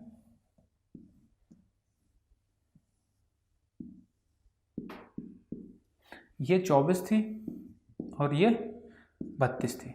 अब आपको पता है कि समचतुर्भुज के जो विकर्ण है एक दूसरे को समद्विभाजित करते हैं, यानी कि बराबर बराबर भागों में विभाजित करते हैं। तो ये क्या हो जाएगा, ये वाली भुजा 12 हो जाएगी, ये भी 12, और ये 32 है तो ये 16 और ये भी 16। आपको पता है जब भी विकर्ण एक दूसरे को काटते हैं समचतुर्भुज के तो कितने 90 डिग्री पे काटते हैं। तो आप कहेंगे ये सारे कोण क्या होंगे 90 डिग्री के होंगे। अब जब ये 90 डिग्री के हैं तो आपको यहाँ से पता लगेगा कि ये क्या बन रहा है आपका एक समकोण त्रिभुज बन रहा है। अब जब समकोण त्रिभुज आपका बन गया तो डायरेक्ट पाइथागोरस लगा के यहीं से निकाल सकते थे आप। कैसे, एक भुजा 12 है एक 16 है, ये क्या हो जाएगा इसका कर्ण हो जाएगा। तो कर्ण की वैल्यू आपको निकालनी थी, आपको क्या करना था डायरेक्ट 16 का स्क्वायर और प्लस 12 का स्क्वायर करना है। तो यहाँ से क्या आ जाएगा, ये कर्ण का स्क्वायर आ जाएगा। यहाँ से करेंगे तो कितना आएगा 16 का 256 और प्लस 12 का 144 बराबर कर्ण का स्क्वायर। यहाँ से आपको पता है वही 400 आ जाएगा और ये कर्ण का स्क्वायर। कर्ण की वैल्यू आ जाएगी आपके पास 20। कर्ण की वैल्यू कितनी आ जाएगी आपके पास 20 आ जाएगी। आपको कर्ण पता चल गया 20, यानी कि भुजा की वैल्यू पता चल गई 20। तो डायरेक्ट कह सकते थे आप 4a क्या हो जाएगा इसका परिमाप। तो आप डायरेक्ट कह सकते थे कि यहाँ से 80 आपका आंसर हो जाएगा परिमाप। चलिए आगे देखते हैं अपने नेक्स्ट क्वेश्चन को। तो ये रहा दोस्तों आपका नेक्स्ट क्वेश्चन आपकी स्क्रीन के ऊपर। इसमें दिया गया है कि एक समचतुर्भुज का परिमाप 68 सेंटीमीटर है। यदि इसके विकर्णों में से एक की लंबाई 30 सेंटीमीटर हो तो समचतुर्भुज का क्षेत्रफल ज्ञात कीजिए। अब की बार आपको क्या क्या दे दिया गया, परिमाप और एक विकर्ण की लंबाई दे दी गई और आपसे क्षेत्रफल पूछा गया क्या होगा। तो सेम वही प्रोसेस उसी तरीके से हम निकालेंगे और बहुत ईजिली आपका आंसर आ जाएगा। अब देखिए दिया क्या क्या है आपको, ये आपको दे दिया गया एक समचतुर्भुज, इसका एक विकर्ण आपको दे दिया गया 30। अगर एक विकर्ण आपको 30 दे दिया गया है तो मैं कह सकता हूँ कि दोनों विकर्ण एक दूसरे को बराबर भागों में विभाजित करते हैं, तो ये भी 15 होगी और ये भी 15 होगी। और इसका परिमाप कितना हो जाएगा 4a, क्योंकि सारी भुजाएं क्या हैं समचतुर्भुज की बराबर होती हैं। तो 4a की वैल्यू आपको दी गई है 68। तो a की वैल्यू कितनी आ जाएगी यहाँ से 17, यानी कि जो भुजा है वो कितनी है आपके पास 17 है। अब आपको यहाँ से पता चल गया कि एक भुजा मेरे पास 15 है, एक 17 है, तो मुझे तीसरी निकालनी है क्या होगी। तो मैं डायरेक्ट यहाँ से कह सकता हूँ कि ये क्या हो गया आपका समकोण त्रिभुज हो गया है। तो इस समकोण त्रिभुज में आप डायरेक्ट फॉर्मूला लगाएं, कर्ण आपको पता है यहाँ पे, इसे आप चाहे लंब मान ले चाहे आधार। तो दूसरी भुजा आपको निकालनी है तो डायरेक्ट कहेंगे कि 17 का स्क्वायर बराबर क्या होगा 15 का स्क्वायर प्लस इस भुजा को मैं x मान लेता हूँ तो ये हो जाएगा x स्क्वायर। तो 17 का वर्ग कितना होता है भाई 289 और ये 15 का कितना हो जाएगा भाई 225 और प्लस x स्क्वायर। तो 225 को इसमें से माइनस करेंगे कितना आ जाएगा 464 बराबर x स्क्वायर। तो x की वैल्यू कितनी आ गई आपके पास 8, यानी कि जो भुजा है कितनी हो जाएगी 8 हो जाएगी। x की वैल्यू 8 हो गई, यानी कि एक पार्ट जो है आपका आधा 8 हो गया है, तो दूसरा वाला भी कितना होगा 8 होगा। तो टोटल जो विकर्ण है आपका कितना हो जाएगा 16 हो जाएगा। यानी कि जो दूसरा विकर्ण आपका है वो कितना आ गया आपके पास 16 सेंटीमीटर। अब दोनों विकर्ण आपके पास आ गए हैं तो अब डायरेक्ट फॉर्मूला लगा सकते हैं। आपको पता है कि समचतुर्भुज का जो क्षेत्रफल होता है वो क्या होता है, क्षेत्रफल बराबर 1/2 इंटू d1 इंटू d2, यानी कि दोनों विकर्णों का गुणनफल। अब दोनों विकर्णों का गुणनफल क्या है, एक विकर्ण है आपका 30, एक आ गया आपका 16 और गुणा 1/2, 2 से काट दिया 8 और 8 दिया 24, 240 वर्ग सेंटीमीटर। ये आपका क्या आ गया, ये आपका उसका समचतुर्भुज का क्षेत्रफल आ गया। तो देखिए बेसिकली जो है आपके क्वेश्चन डायरेक्ट फॉर्मूला बेस्ड ही होते हैं, सारे जो एग्जाम में पूछे जाते हैं। बस आपको फॉर्मूला पता होना चाहिए और डायरेक्ट अप्रोच पता होनी चाहिए, किस तरीके से करना है, किस तरीके से क्वेश्चन को जल्दी से जल्दी एग्जाम में सॉल्व करना है। चलिए आगे बढ़ते हैं, देखते हैं अपने नेक्स्ट क्वेश्चन को। तो ये रहा दोस्तों आपका नेक्स्ट क्वेश्चन आपकी स्क्रीन के ऊपर दिया है इसमें कि एक समांतर चतुर्भुज की दो आसन भुजाओं की लंबाई क्रमशः 24 सेंटीमीटर तथा 16 सेंटीमीटर है। यदि दो बड़ी भुजाओं के बीच की लंबवत दूरी आपको 18 सेंटीमीटर दी गई है तो छोटी भुजाओं के बीच की दूरी आपको ज्ञात करनी है, क्या होगी। तो बिल्कुल फिर से एक बेसिक सा क्वेश्चन इस तरीके से एग्जाम में बहुत पूछा जाता है आपके एनटीपीसी एग्जाम में। पिछली बार कई बार आपका इस टाइप का क्वेश्चन एग्जाम में पूछा गया है। तो कैसे करना है आपको पता है, समांतर चतुर्भुज अगर मैं फिगर बनाऊं तो किस तरीके से होगा आपका, ये आपका क्या हो जाएगा समांतर चतुर्भुज। अब दो आसन्न भुजाएं कौन सी होंगी, ये वाली और ये वाली, जो दो आपस में संलग्न होती हैं वो भुजाएं। अब इसमें से एक आपके पास दी गई है 24 सेंटीमीटर और एक 16 सेंटीमीटर। अगर ये 16 है और ये 24 है, ये आपको दो भुजाएं दे दी गई और आपसे कहा कि बड़ी भुजाओं के बीच की लंबवत दूरी। अब बड़ी भुजा कौन सी हो जाएगी, जब दो समांतर हैं तो ये भी 24 की होगी और ये भी 16 की होगी। इनके बीच की जो लंबवत दूरी है वो आपको दे दी गई है, यानी कि मैं कह सकता हूँ कि ये लंबवत दूरी आपको दे दी गई कितनी है 18 सेंटीमीटर। तो आपसे पूछा गया है कि दो छोटी भुजाओं के बीच की दूरी आपको बतानी है कितनी होगी, बीच की लंबवत दूरी कितनी होगी। अब आपको पता है कि समांतर चतुर्भुज का जो क्षेत्रफल होता है वो क्या होगा, आधार गुना ऊंचाई हो जाएगा। ऊंचाई कौन सी, लंबवत दूरी। यानी कि आप कह सकते हैं कि अगर मैं इस भुजा को आधार मानूं तो इसके लिए क्षेत्रफल क्या हो जाएगा 24 गुना 18। तो इसका जो क्षेत्रफल होगा कितना हो जाएगा 24 गुना 18। अगर मैं इनके बीच की जो लंबवत दूरी है इसको x मान लेता हूँ तो क्या होगा, अगर मैं इसे आधार मानता हूँ तो आधार गुणा ऊंचाई हो जाएगा इसका क्षेत्रफल। तो आप कह सकते हैं इसका क्षेत्रफल क्या हो सकता है, 16 गुणा x क्या होगा, इसका क्षेत्रफल होगा। अब दोनों क्षेत्रफल क्या होंगे, बराबर होंगे, तो दोनों क्षेत्रफलों को आपको बराबर कर देना है। तो आपका आंसर आ जाएगा 8 दूनी 16, 8 तिया 24, 2 से 9, 9 तिया 27, यानी कि जो x की वैल्यू है वो कितनी आ गई आपकी, 27 आ गई। यानी कि इन दोनों भुजाओं के बीच की जो लंबवत दूरी होगी वो कितनी हो जाएगी, 27 सेंटीमीटर। तो इस तरीके से डायरेक्ट आपके एग्जाम में क्वेश्चन पूछे जाते हैं। चलिए आगे बढ़ते हैं, देखते हैं अपने नेक्स्ट क्वेश्चन को। तो ये रहा दोस्तों आपका नेक्स्ट क्वेश्चन, आपके स्क्रीन के ऊपर दिया है इसमें कि समलंब आकार के एक खेत का क्षेत्रफल 2880 वर्ग मीटर है। समांतर भुजाओं के बीच की लंबवत दूरी 48 मीटर है। यदि समांतर भुजाओं की लंबाई का अनुपात है 5:3, तो आपको बताना है छोटी भुजा की लंबाई कितनी होगी। तो देखिए समलंब पे भी बेस्ड आपके डायरेक्ट फॉर्मूला बेस्ड क्वेश्चन आपके एग्जाम में पूछे जाते हैं। तो आपको पता होना चाहिए कि समलंब चतुर्भुज का जो क्षेत्रफल होता है उसका फॉर्मूला क्या होता है। देखिए समलंब चतुर्भुज का जो फिगर होता है वो किस तरीके से होता है आपका ये हो गया आपका समलंब चतुर्भुज। इसमें दिया क्या क्या है आपको, इसका एक तो क्षेत्रफल दे दिया गया, इसका क्षेत्रफल कितना है 2880 वर्ग मीटर, और दो समांतर भुजाओं के बीच की लंबवत दूरी भी दी है 48 मीटर। यानी कि दो समांतर भुजाएं कौन सी होंगी, ये वाली, इनके बीच की दूरी आपको दी गई है 48 मीटर। और आपसे कहा गया है कि यदि समांतर भुजाओं की लंबाई का अनुपात 5:3 है, यानी कि जो दो समांतर भुजाएं हैं इनकी लंबाई का अनुपात भी आपको दे दिया गया 5:3, तो मैं कह सकता हूं कि ये 5x होगी और ये कितनी होगी, 3x होगी। तो अब डायरेक्ट आप यहाँ से फॉर्मूला लगा सकते हैं अपना। क्या होता है समलंब चतुर्भुज का क्षेत्रफल, क्षेत्रफल होता है आपका 1/2 समांतर भुजाओं का योग, यानी कि 5x + 3x, और गुणा उनके बीच की दूरी कितना 48, और ये किसके बराबर हो जाएगी आपकी 2880 के बराबर आपकी ये हो जाएगी, क्योंकि ये क्षेत्रफल आपको यहाँ पे दिया है। अब आप यहाँ पे काट लीजिए, किस तरीके से काटेंगे, 16 से काट लेते हैं, 16 × 48, 16 × 16, यहाँ से बच गया 12, 128, 16 × 8 128, और ये 0, 3 से काट लीजिए फिर 60। अब ये 2 यहाँ पे आ जाएगा तो कितना हो जाएगा 120, 5 और 3 8x बराबर 120, तो x बराबर आ गया 8 से काट लीजिए 15, यानी कि x की वैल्यू कितनी आ गई, 15 आ गई। अब आपसे पूछा क्या गया था कि छोटी भुजा की लंबाई ज्ञात कीजिए। छोटी भुजा है क्या, 3x है, तो अगर छोटी भुजा 3x है तो लंबाई कितनी हो जाएगी, 3 × 15 यानी कि 45 मीटर। यही था आपका इस क्वेश्चन का आंसर। तो डायरेक्ट बस फॉर्मूला बेस्ड आपसे एग्जाम में क्वेश्चन पूछे जाते हैं, तो आपको बस फॉर्मूले पता होने चाहिए कि इसका फॉर्मूला क्या होता है। चलिए आगे बढ़ते हैं। चलिए दोस्तों आज के सेशन को यहीं पे समाप्त करते हैं। उम्मीद करता हूँ दोस्तों आपको जितने भी क्वेश्चन अब तक समझाए गए हैं बहुत अच्छे से समझ में आए होंगे कि किस तरीके से आपकी अप्रोच होनी चाहिए एग्जाम में, किस तरीके से फॉर्मूला बेस्ड आपके एग्जाम में क्वेश्चंस पूछे जाते हैं। अगर दोस्तों आपको ये वीडियो पसंद आई है तो इस वीडियो को लाइक करें और ज़्यादा से ज़्यादा अपने दोस्तों के साथ शेयर करें। और अब तक आपने हमारे चैनल पेंडुलम मीडिया को सब्सक्राइब नहीं किया तो इसे सब्सक्राइब करें और साथ ही बेल आइकन को दबाएं, जिससे आपको आगे आने वाली अपडेट मिलती रहे। दोस्तों अपनी अगली वीडियो में हम आपको लिए लेके आएंगे क्षेत्रमिति पे, यानी कि मेंस्ट्रुएशन पे 3D से रिलेटेड बेसिक कंसेप्ट, किस तरीके से आपको बेसिक्स देखने हैं उनके और किस तरीके से आपको फॉर्मूला याद रहेंगे, इस तरीके से आपको बहुत अच्छे से डिटेल में समझाया जाएगा। चलिए दोस्तों मिलते हैं अपने नेक्स्ट वीडियो में। Thank you.